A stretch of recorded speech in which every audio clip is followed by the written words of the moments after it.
Diceritakan, pada saat Rahwana jalan-jalan menghilangkan kegalauannya, ia pun menemukan akan benda bercahaya, yang mana benda itu adalah Subali yang sedang tapa brata. Ia mengeluarkan akan cahaya, akan tetapi Rahwana bukannya memuji malah menghina akan kera tersebut, karena ia belum tahu siapa Subali sebenarnya. Adu bacot pun terjadi, hingga pada akhirnya sang Subali terpancing dengan perkataannya, sehingga pertarungan pun terjadi, dan pada saat itu pertarungan cukup alot dan semakin panas, hingga pada akhirnya sang Prabu Rahwana mengeluarkan akan panah saktinya, dan ia pun sangat-sangatlah terkejut, karena ia hidup kembali, dan pada itulah ia dapat dikalahkan oleh Subali, dan akhirnya sang Prabu Rahwana meminta ampun terbirit-birit. Hak mendapatkan kemuliaan, dan kemuliaan hanya bisa dicapai dengan tapa brata. Apa kamu pikir bangkaimu lebih wangi dari yang lain, wahai Tuan Raksasa? Semua sama akan membusuk dan menebarkan bau pacing. Untuk itu siapapun yang menghendaki kemuliaan dan kesempurnaan hidup akan melakukan laku tapa brata.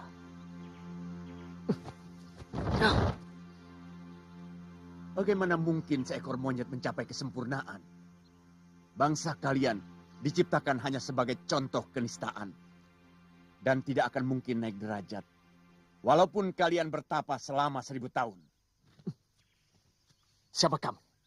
Mulutmu lebih lebar dari rentangan tangan Dewata. Oh, kamu tidak kenal siapa aku? Nih, Rahwana, Maharaja dari Alangkadirja. Bahkan namaku lebih masyhur daripada Dewata. Karena tidak ada satupun yang mampu menandingi kesaktianku. Bualanmu lebih besar daripada mulutmu. Apa kamu ingin mencoba hasil tapa bratamu, monyet busuk?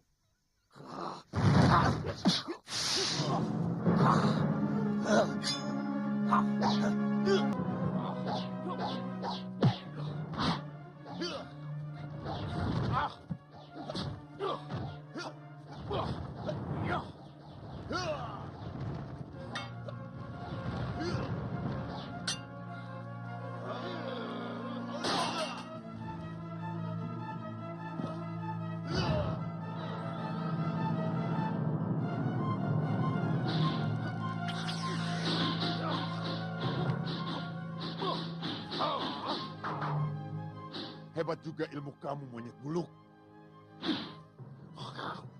Baru tahu.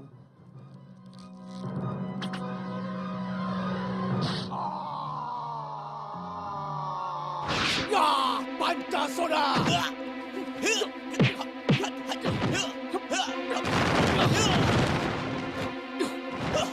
Ya!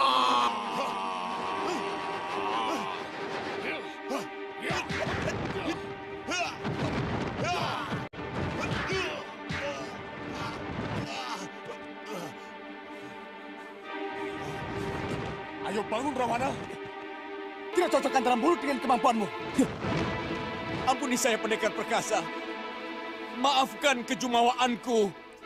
Hukumlah saya seberat-beratnya. Saya pasrah. Kakang, siapa dia? Ambillah tahta Alangkadirja. Kalau Tuan menghendaki, saya adalah taklukan Tuan. Bangunlah Rahwana.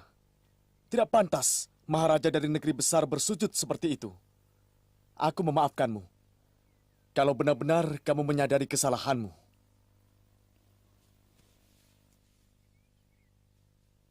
Saya sangat menyadarinya, Tuan. Namaku Subali. Ini adikku Sugriwa. Kamu adalah tamuku, dan seorang tamu wajib kami muliakan.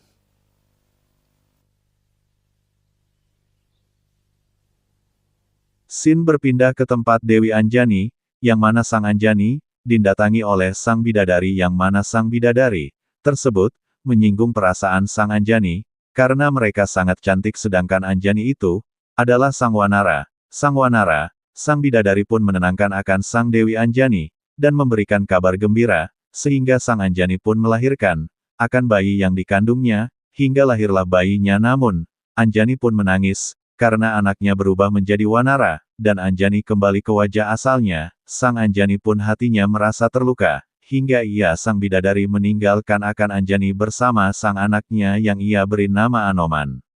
Mungkin menyakiti hati hamba. Sebelum ini hamba tidak pernah merasakan diri hamba serendah ini. Karena tidak ada pembanding. Jangan marah, Anjani. Kami datang untuk membebaskanmu dari kutukan. Saat lahirnya anakmu adalah pintu kebebasanmu dari kutukan Sang Cupu Manik. Apakah matahari sudah berada di utara? Berbaringlah di batu itu, Anjani. Surga tempatmu tinggal sudah begitu merindukan kedatanganmu. Sebentar lagi anakmu akan lahir.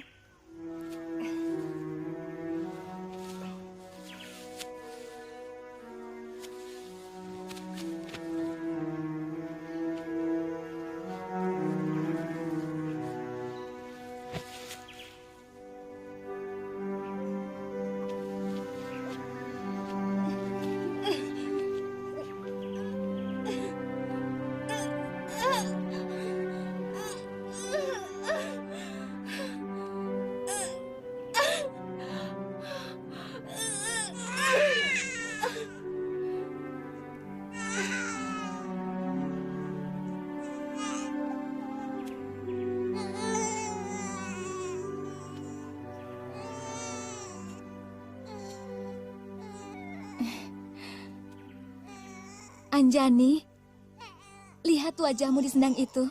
Kamu telah kembali menjadi putri cantik jelita. Tapi duka itu berpindah pada anakku. Tidak, Dewi. Anakmu tidak akan pernah berduka oleh rupa wajahnya. Karena dia tidak pernah memiliki wajah lain. Seorang kesatria suci adalah batinnya, adalah jiwanya, dan semua jalan pikirannya, bukan kulitnya. Dewa memberikan nama Anoman. Tugas kami sudah selesai, Anjani. Kami akan kembali ke Kayangan. Hanya 3 sasi, kamu akan menyusui anakmu. Sesudah itu, sebaiknya segera menempati suargamu. Lalu, bagaimana dengan Anoman? Alam yang akan membesarkan dan mendewasakannya. Para dewa akan memberinya kesaktian untuk menjalankan tugas sucinya.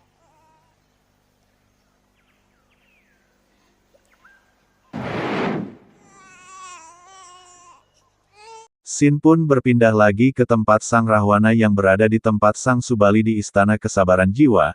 Saking sabarnya, Rahwana menunggu untuk mendapatkan ilmu yang tidak pernah mati, yaitu ilmu Pancasona, ilmu yang tidak pernah mati, sehingga Sang Rahwana berambisi untuk mengambil ilmu tersebut. Sang Rahwana pun menghasut dan mengelabui dengan cara yang licik. Akhirnya Sang Subali pun terperdaya dan ia pun memberikan apa yang dipinta oleh Sang Rahwana agar ia memberikan kekuatannya Subali yaitu ilmu Pancasona. Kehilangan. Biarkan saya di sini, Tuan Pendekar. Tidak ada artinya kalau saya pulang ke negeri saya. Sebagai Maharaja, saya tidak bisa melindungi rakyat saya.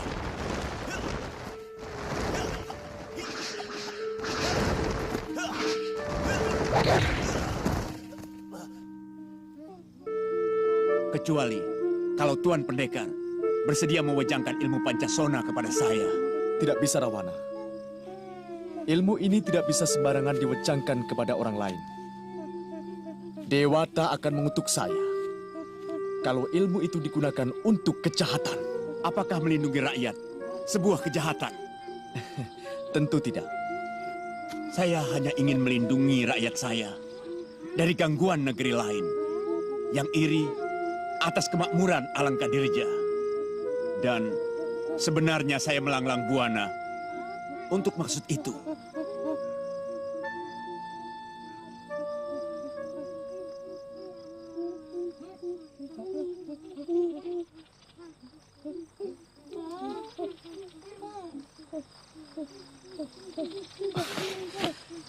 Kamu mau bersumpah untuk tidak menggunakan ilmu itu untuk kejahatan, Rahwana? Dewata akan mengutuk saya kalau ilmu itu saya gunakan untuk sesuatu yang saya anggap jahat.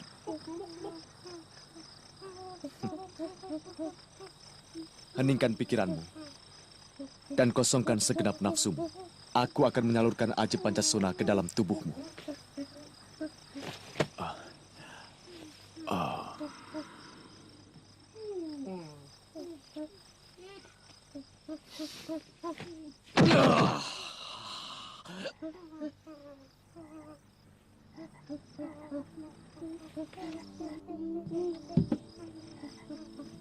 buka mahkotamu.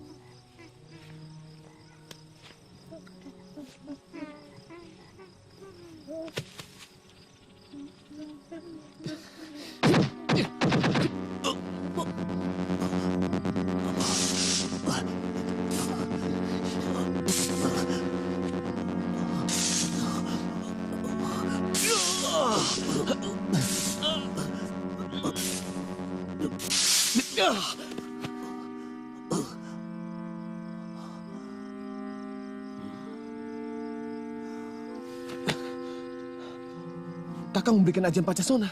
Ya, dia sangat membutuhkan untuk kesejahteraan rakyatnya. Apa Kakang tidak takut dia akan... Shh, jangan berprasangka buruk, Riwa.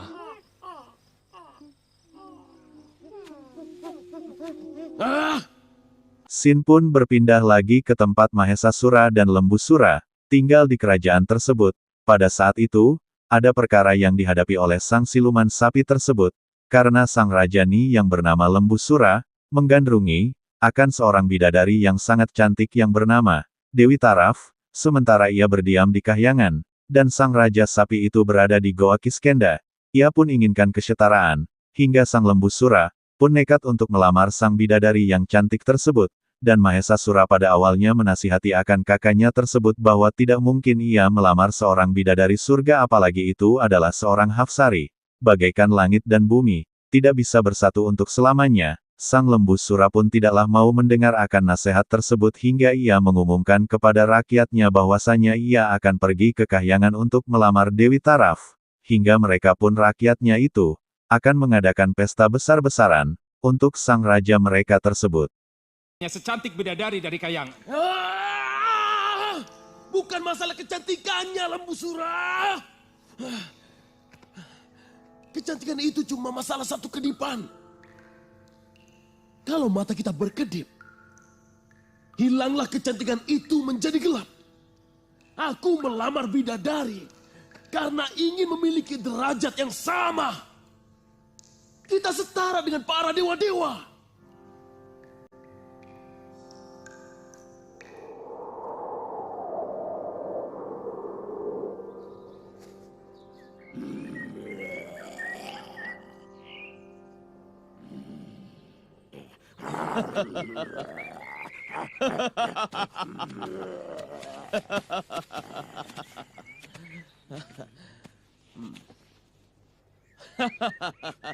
Bangunlah segenap rakyatku.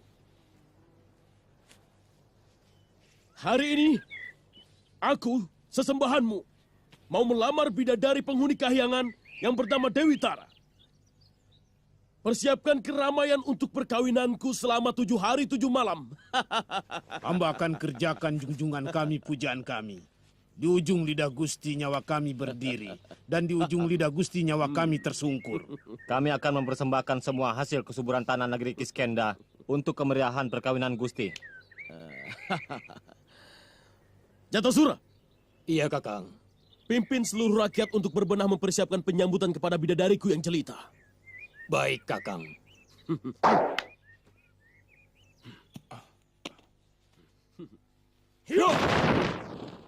Ketika di kahyangan para penjaga dari dewa tersebut langsung dihajar oleh Lembusura dan Mahesasura, karena ia ingin menerobos akan pintu masuk kahyangan, sedangkan di dalam istana, kahyangan, sang dewa berbicara tentang Lembusura, dan memerintahkan untuk membuka pintu kahyangan tersebut, karena sang dewa mengetahui akan kejadian selanjutnya, ia membiarkan akan Lembusura dan Mahesasura untuk memperlihatkan akan Hafsari yang tercantuk di antara para bidadari surga lainnya, namun, sang bidadari masih dalam keadaan mahatiraga, oleh karenanya sang Dewi Taraf tidak bisa untuk melayani Lembusura layaknya suami istri. Sang Lembusura pun mengerti akan keadaan Dewi Taraf tersebut, jikalau sang dewa berdusta ia akan kembali, dan akan memporak-porandakan akan istana langit tersebut. Sang Dewa Batara Narada masih belum mengerti kenapa Batara Guru membiarkan akan Lembusura dan Mahesasura untuk membiarkan ia masuk.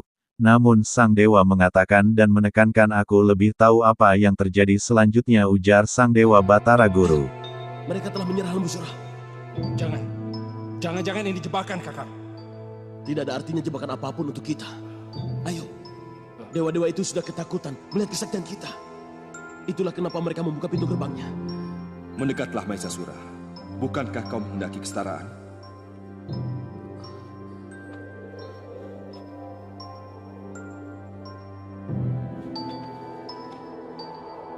Kenapa kalian merusak gerbang istanaku? Karena kalian menghalangi kami masuk. Kalian menutup gerbang itu. Siapapun terlarang memasuki gerbang itu sebelum melewati pintu kematian di Mayapada. Kami lain, Dewa. Kami tidak akan mengikuti aturan kalian. Lalu, apa keinginan kalian? Aku mau melamar bidadari yang tercantik bernama Tara. Dan akan kuboyong sekarang juga ke istanaku. Ini Hapsari yang bernama Tara. Wah.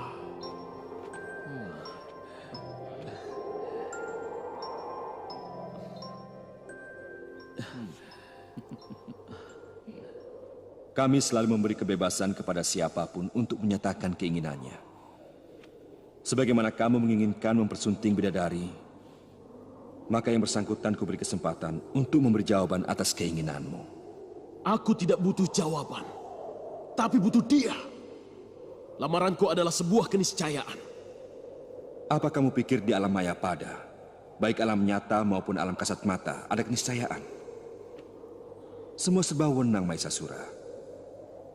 Tara Hapsariku, kamu telah mendengar ada seorang siluman ingin melamarmu? Apakah kamu menerimanya? Hamba sedang hamati raga, Gusti Batara. Hamba akan memberi jawaban hamba bila tapabrata hamba sudah berakhir. Hamba akan turun ke Gua Kiskenda dengan jawaban hamba. Kamu mendengarnya, Maesasura?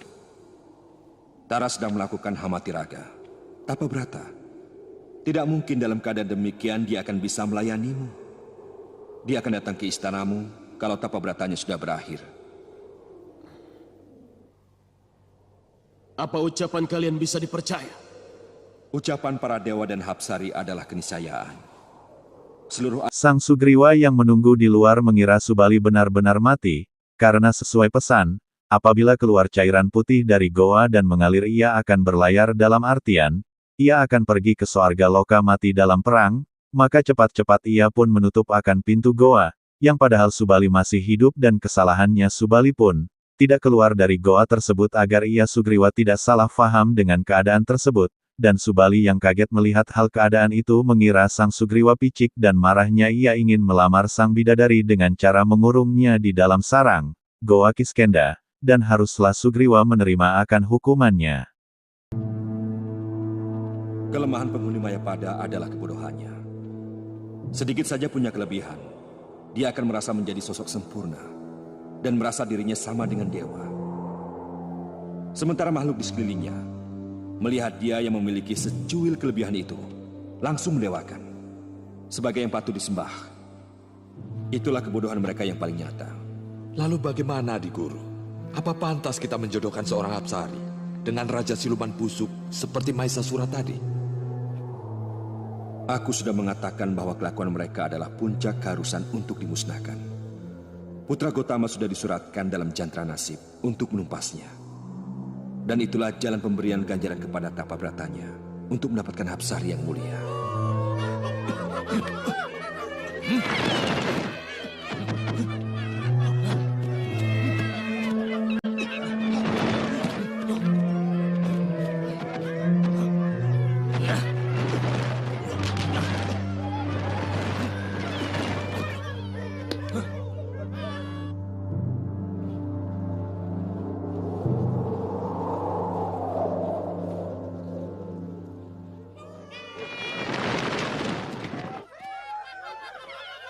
Saat kemuliaan itu sudah datang, cucuku. Kamu harus menjalankan tugas kedewataan, menghancurkan kejumawaan, kesombongan yang sudah kelewat batas. Kami siap menjalankan titah apapun dari Gusti Dewa Batara. Ada Raja Siluman Sapi yang mau menghancurkan hukum kehidupan. Dia nekat melamar bidadari suci. Kesombongannya sudah menyundul langit kayangan. Hukum mereka setimpal dengan kekurang ajarannya. Siapa yang membunuh Maesasura dan Lembusura, akan kuanugerahi Dewi Tara, Hapsari yang dilamar Raja Siluman itu. Hamba siap menjalankan titah dewa. Paduka Dewa. Berangkatlah, cucuku.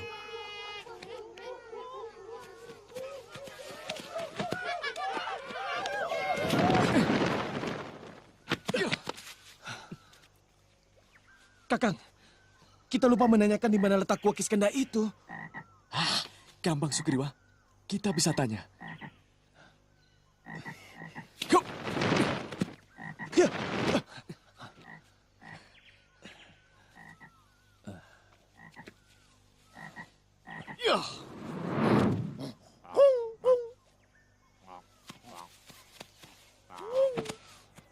Hai, Siluman Kodok, di mana Gua Kiskenda? Aku bertanya baik-baik, Siluman. Mau apa kamu ke sana? Itu urusanku. Kalau itu urusanmu, ada urusan apa? Aku harus memberitahu kepadamu. Kurang ajar. Baik, baik. Akan kutunjukkan. Kalian jalan terus ke arah Dewangkara tenggelam. Di bawah Gunung Pucung itulah Gua Kiskenda berada. Buat apa kamu ke sana? Rajanya seorang siluman sapi yang sangat kejam. Aku akan menumpasnya. Ayo Sugriwa, negerinya di arah barat. Hei, turun! Beraninya kau menginjak-injak negeriku? Mana Rajamu Mahisasura dan Lembusura? Kurang ajar, lancang kau! Ya! Rajamu yang telah lancang berani melamar calon istriku di kayangan dewa. Kalian semua, bunuh kedua monyet itu! Ya!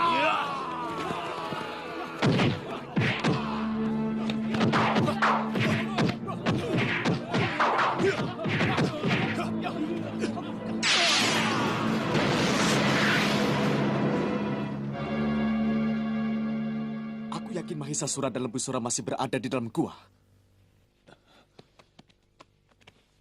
Kita harus hati-hati, Kakang. Kalau mereka mampu mendatangi kayangan dewa, artinya kesaktian mereka di atas rata-rata yang dimiliki para manusia. Benar, Sugriwa. Saya tidak mau putra Resi Gotama akan tewas dua-duanya. Maksud Kakang? Cukup aku saja yang masuk ke dalam. Aku akan melakukan itu, Sugriwa. Kamu tunggu di luar. Kalau nanti darah merah yang keluar dari mulut gua, artinya aku yang menang. Tapi kalau yang keluar darah putih, artinya aku berlaya.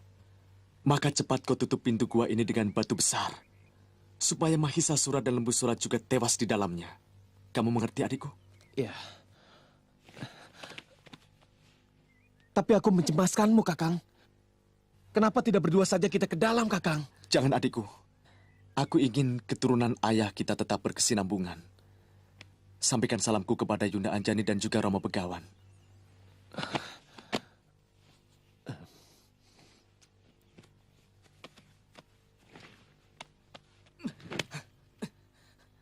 Mahisasura!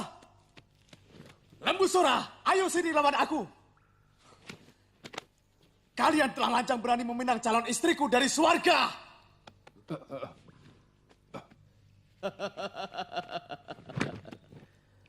Mau apa kau kemari, monyet dekil? Aku mau menghukum kalian. Siapapun yang berani mengusik calon istriku, akan kubinasakan.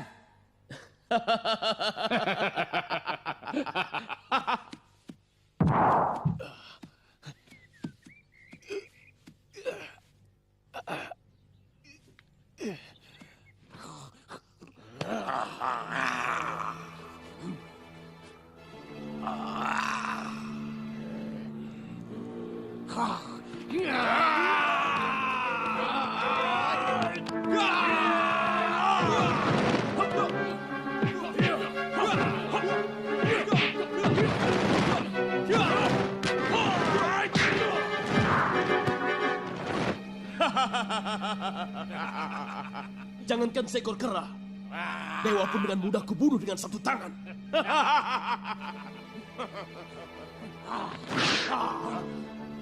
Pancasona!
Kakang, pasti kamu telah mati sampai bersama musuh-musuhmu. Nasibmu sungguh tidak pernah beruntung, Kakang.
Sugriwa! Licik kamu!